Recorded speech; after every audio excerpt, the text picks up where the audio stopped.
Nathan, un altro anno. Nathan è passato con mio viente, alternando gioie, lacrime e lamente. Ogni tanto qualche dispiacere che m'ha portato innanzi a Dio rinde preghiere. Ognuno di noi ha modo suo nella storia, e voto belle, ma ti voto senza gloria. Arredano sorriso, ma scusa la sofferenza, grazie a Dio, senza mai perdere la speranza. Tra qualche successo e qualche delusione, frutto di fatica e frutto di illusione, spesso con sacrificio e spesso che affanno, ci ha salutato un altro anno. Mentre ci guardammo innanzi allo specchio, ci vedemmo dopo gorille più vecchie, e con l'anno nuovo che è spuntato all'orizzonte, è spuntata pure una ruga nuova in fronte.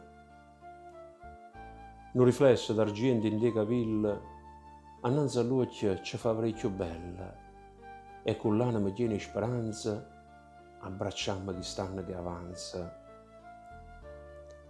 Mettiamo innanzi a Dio ogni progetto e si teniamo un suono in due cassette, chiediamo a Dio se è nella sua volontà, perché solo così lo potremmo realizzare.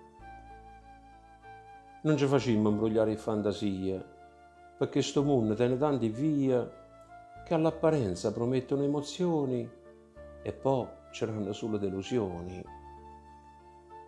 Questa poesia vorrei dare un messaggio per dirvi di farvi coraggio, cercando di non perdere la speranza e stammo aggrappati a Dio che c'era la forza in abbondanza. A tutti quelli che si professano cristiano vorrei ricordare che ci amarà una mano, amiamoci con sincerità di cuore come ci ha comandato Gesù, nostro Signore. E mo vi saluto a tutti quanti, che Dio ci dia benedizioni abbondanti.